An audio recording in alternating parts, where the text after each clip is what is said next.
One day I was at my mother's house and I got a phone call from my best friend. She was telling me that my aunt's house was on fire. She said it's firemen all on the top of the house. It's a big hole in the roof. I get off the phone with her, jump in the car, and go to the next neighborhood over where my aunt and my grandmother's house was at. I go there and the house is still smoldering. I'm just livid. I can't believe it. Fire was completely out. I'm distraught, upset. I'm calling other family members so they can come and assess to see what's going on. Needless to say, the whole house had to be cleaned out and demolished completely. In typical Mazzani fashion, I decided, well, I'm going to have a couple of drinks, I'm going to go out, I'm going to party. I should have known that something was not going to quite be right because I couldn't figure out what to wear. I kept putting on one outfit after another. I'm like, no, this sucks. I don't like this outfit. I don't like that. I should have known it's not going to be good. Didn't listen. But I proceeded anyway, and I go to the club.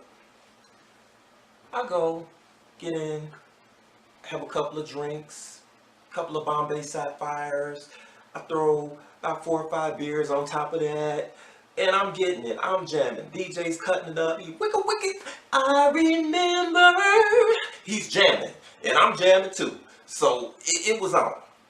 I had the impulse. That's what I'm gonna call it, an impulse to leave. Suddenly, I'm like, I'm tired. It's late. I'm getting sleepy. I really don't want to drive.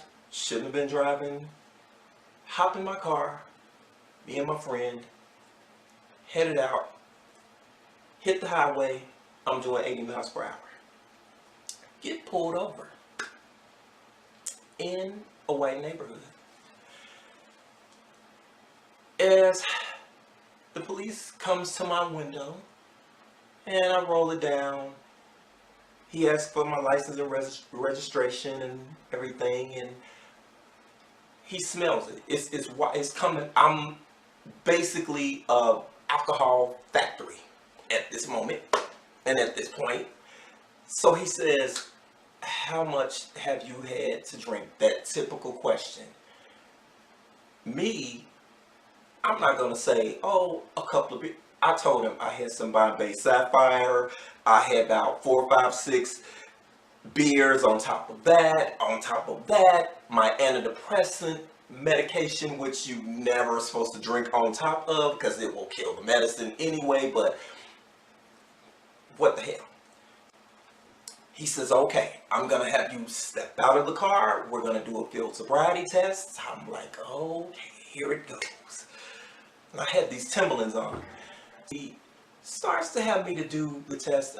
I tell him, I can't do it. I know I can't do it. I've had too much at these Timberlands.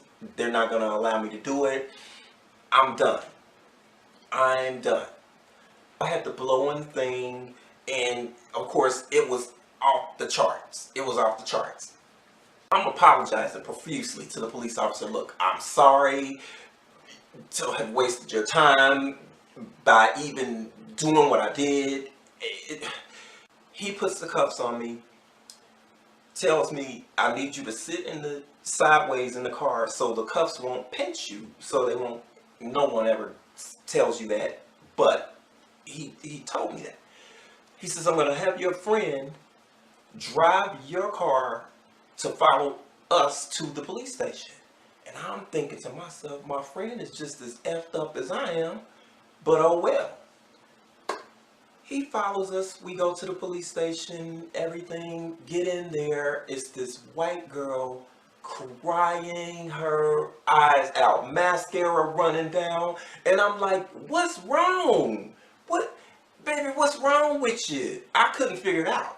I was so concerned with her, I didn't think about myself being in deep doo-doo. Oh no, I'm worried about her. Because she was all distraught, face all red. I'm like, what in the hell? The police officer, he says to me, he says, look, you've been very cooperative. You've been very kind, very nice. He goes and tells me this. He says, I am going to put in a good word to the judge. I'm going to put a word in. He tells me you're going to need at least $1,000 for an attorney. And he starts rattling off these other fees that I'm going to have to pay and everything. And then he tells me, okay, I'm giving you this ticket, and sends me on my way in my car with my drunk friend who's driving my new car. Get home. And you know how you have that thought in your mind like, I know, I think I got pulled over, but I'm not certain. I don't want to believe it. I kept looking over on the dresser, and there that ticket was. I would close my eyes and wake up and look, and there that ticket was. I'm like, yes, you got pulled over. You got pulled over for driving, speeding, and under the influence. My next move was find an attorney. I ended up finding an attorney,